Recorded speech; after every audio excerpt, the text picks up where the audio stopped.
Всем привет! Сегодня у нас на обзоре король-чародей. Король 10 ранга с фулл шмотом, практически при полной прокачке. Та же ситуация, что и с Сауроном. Чем больше ранг, тем больше эффективность данного героя. У меня уже выходил обзор по этому герою. Герой там был у меня не 5 ранга, чуть поменьше. И я думаю, здесь уже не стоит говорить по поводу приростов и прочего. Перейдем сразу к артефактам. На данном герое меч предводителя на скорость и мощь плюс урон наших ближников. Здесь это самое главное. Почему? Потому что мы играем через алхимиков. Алхимикам плюс 3 ближнего боя отлично зайдет. Ну и также мощь ближнего боя 9% к урону тоже будет отлично для наших алхимиков. По доспеху пластинчатая броня, мощь, концентрация, плюс защита для тех же самых алхимов. И еще идет снижение получаемого урона. Далее у нас одета костяная маска, мощь, концентрация и очки здоровья. И взята была манипуляция. При атаке нашего командира урон снижается у цели на 42% на 1 раунд. И далее у нас одеты барабаны на мощь, концентрацию плюс скорость. И также дополнительно урон в ближнем бою для наших алхимиков. С допом на скорость армии тоже неплохо зайдет. Сможем обгонять алхимиками некоторые отряды. Но здесь также можно как вариант рассмотреть барабаны Барадура на ту же самую мощь, концентрацию и урон. Здесь единственное, что не будет скорость, но есть доп на нем на союзные отряды ближнего боя, также увеличение урона 12%. Можно и с этим бонусом как раз наносить барабаны и тем самым увеличить еще больше урон от алхимиков. Небольшая вставочка в видео. Попросили показать оружие 10 ранга на короля-чародея, поэтому тоже добавим сразу в это же видео. Корона Ангмара получается благодаря грозе Арнора. Используйте армию короля-чародея, чтобы победить 5000 отрядов из линейки Следопыт. Этих бойцов можно найти в обычных сражениях. То есть Следопыт, насколько я помню, это как раз Дунадайны. Далее, пришел мой час. Используйте армию короля-чародея, чтобы победить одну армию командиров Майер. То есть это можно Гендальфа Серого даже убить. И в плену кольца достигнув 130 уровня колечка, ну, к концу сезона это как минимум точно можно сделать. Вот такая корона. И по бонусам мощь, концентрация и очки здоровья оркам и злодеям. 18 мощи, очень прям приличное количество, но смотрим, что нам дает бонус. Скрытая хватка, король-чародей последовательно получает следующие эффекты. И первый эффект, концентрация достигает 200 единиц. Каждый раунд союзная армия с вероятностью 5% наносит максимальный урон. То есть мини-мина. При полной прокачке там будет, наверное, в районе, сколько там, сейчас скажу, в районе 30%. Далее, мощь, если достигает 300, первый наносимый урон увеличивается на 16,6%. Но это, конечно, лютая жесть. Почему? Потому что 300 мощи можно разогнать, но если на 16% будет увеличен урон, и так как у нас идет первый координатор, здесь очень сильно влетит и от алхимиков, и от прочих юнитов, которые будут бить первыми. Но это очень жестко, прям очень. И если наша скорость достигает 350, но это сложновато сделать, каждый раунд союзная армия с вероятностью 3% получает добивание. Добивание — это мы дважды бьем за раунд, это как у координатора идет бонус. 3% плюс 5, 15% шанс на добивание тоже очень неплохо. То есть шлем, я бы сказал, очень хороший. Прям, блин, просто суперский, но качать его, конечно, очень долго. Посмотрим быстро прокачку титулов. Идет через Назгула вместе с визгом Назгулов. Плюс вкачан черный капитан с координатором. И на 13 это владыка Назгулов. Ну, можно будет его докачать до 15, чтобы еще была вероятность оглушения командира. И также был взят розжиг и на единичку прорыв обороны. И по поводу 4-го титула 5-го ранга владыки Миносморгула, его сложновато разыгрывать, нужны обязательно крылатые твари. И также здесь навык беспорядочное отступление, он работает против отрядов, которые у нас бьют физой, потому что против алхимиков наших это бесполезно, потому что защита на огненный урон не влияет.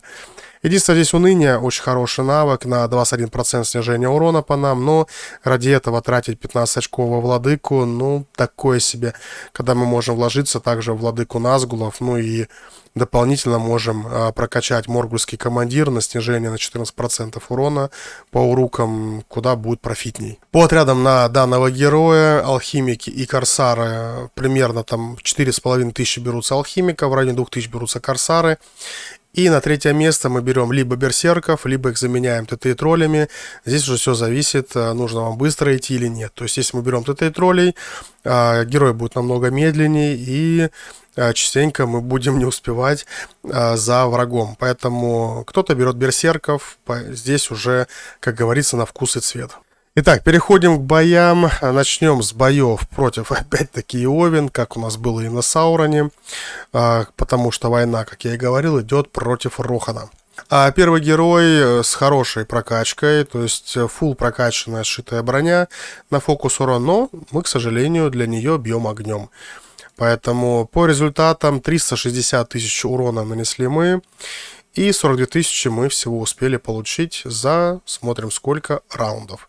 Итак, давайте сейчас быстро посмотрим первый раунд, сколько у нас было под координатором нанесено урона. Корсары нанесли 25 тысяч урона, потому что дважды били. Берсерки нанесли 23 тысячи урона. И алхимики нанесли 80 тысяч урона. Это все в первом раунде. Далее у нас идет, где нас бьют. Второй раунд, переходим к нему. 10 и 10, 20 тысяч урона нанесли корсары, 20 тысяч нанесли берсерки и нанесли алхимики 50 тысяч и 36 тысяч. Итого 86 тысяч урона за один удар. Много это или мало, я думаю, здесь даже не стоит ничего по этому поводу говорить. Смотрим урон третьего раунда. Наши корсары ударили на 14200, берсерки 6800 и алхимики на 40 тысяч урона. И четвертый раунд оказался последним, где мы уже добиваем противника. То есть все отряды кончились за 4 раунда. А дальше шел Гендальф серый. Урон огромный в него вошел, потому что у него, скорее всего, не был взят Белый Совет. Да? А Белый Совет взят на двоечку. Нету прокачки боевой готовности на снижение урона. И поэтому почти все отряды были здесь уничтожены. По итогам боя 302 тысячи мы успели нанести, 111 тысяч нанесли по нам. Поэтому Гендальф серый, конечно, страдает, если ему не дать снижение урона от нефизы. Далее смотрим опять, нападаем на Иовен. Иовен здесь средняя по прокачке. Сразу смотрим итоги. 383 тысячи мы успели нанести, 58 тысяч получили мы, то есть потеряли, ну, немного, я бы сказал, отрядов, в отличие от противника, который еще и слил 1250 маршалов. И второй бой сразу же здесь был, то есть с неполными войсками. Почти был уничтожен Гендальф. По прокачке Гендальфа давайте с вами посмотрим. Был взят Белый Совет с боевой готовностью, то есть игрок правильно вкачанный, с правильным шмотом, но все равно урона он получил очень много. Сейчас быстро посмотрим, насколько был снижен урон от алхимиков. Итак, алхимики 26 тысяч урона. Плюс здесь еще не сработал, кстати, двойной удар, поэтому разница в 50% от боевой готовности не сильно зарешала, все равно урон прошел очень большой. И по итогам боя, как я уже показывал, здесь полное поражение даже с хорошим шмотом и с боевой готовностью. Смотрим далее. Также здесь была у нас Иовен, которая очень быстро умерла. И здесь еще была у нас Арвен. А по прокачке Арвен, королева Возрожденного Королевства, то есть 5-й ранг была героиня, плюс Ундамиэль, то есть все на исцеление. И по артефактам чуть ниже среднего. И, к сожалению, такой урон невозможно исцелить, который входит от короля. Поэтому у нас потери здесь минимальные, 26 тысяч всего урона получили, и противник получил 318 тысяч. Поэтому хил против короля-чародея, к сожалению, не работает. Ну и Теоден шел следующим. По Теодену шмот средний. По прокачке имеется Рахирим и предводитель Аре, то есть герой не 5-го ранга. Поэтому и такие огромные потери у Теодена. 387 тысяч против 121. Ну, здесь, я думаю, и так все понятно. И еще один бой, и Овен по прокачке у нас хорошие шмотки, прокачка правильно, то есть герой как минимум там 7-го, может 10-го ранга. Тоже с маршалом здесь зачем-то взяты были Т2 и Скорт, но все равно разница, конечно, в уроне просто колоссальная. То есть короля чародея невозможно контрить с помощью коней, с помощью героев уронщиков, потому что войска отлетают моментально. Единственная контра это, к сожалению, белый совет, плюс обязательно нужно иметь нагрудник. Но у добра нагрудник очень сложно это собрать, потому что он падает только с таверны. И вот еще также наглядный бой был против Гендальфа Белого.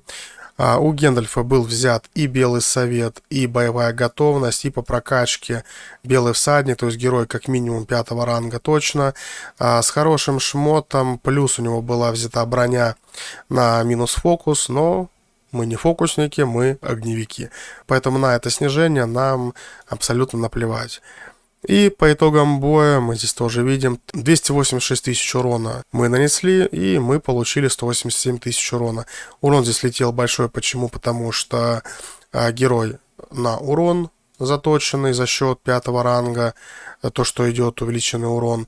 Ну и также здесь еще золотая была выездка, и поэтому здесь очень хорошо нам надамажили рыцари с луком на 110 тысяч урона. Поэтому герой очень хороший, хоть и 47 уровня, но все равно это не спасает. Ну хотя бы пол-армии мы смогли им снести, хоть и сами всю потеряли, поэтому с помощью Гендальфа Белого, либо можно брать Гендальфа Серого, Эрланд, ну вообще у всех, у кого есть титул боевой готовности, можно хоть как-то контрить данного героя. Итог по герою. Данный герой на 5-м ранге редко сейчас кем используется, пока алхимики, скажем так, в моде, будет он всегда использоваться через алхимиков.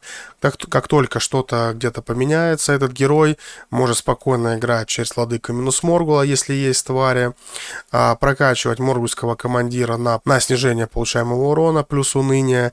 В сумме это даст очень большое снижение, а также можно будет снижать защиту и играть через обычную физу, через берсерков, либо через орков, там уже посмотрим, кто будет в мете. Но на данном этапе, на 1-2 сезоне, король-чародей, конечно, творит просто полное безумие, может сжигать по 2-3 армии, там, вплоть до 4, до 5, смотря какие будут герои против него. Если будут герои с белым советом, по типу Гендальфа Белого и Серого, то он может даже уйти в ничью, и поэтому будет шанс либо отступить, либо подогнать другие отряды, чтобы его уничтожить. По артефактам на данного героя, чтобы здесь я улучшил, конечно, я бы здесь взял мину на максимальный урон прокачанную. В этом случае за 2 раунда в основном все войска умирают, потому что алхимики бьют с максимальной мощью.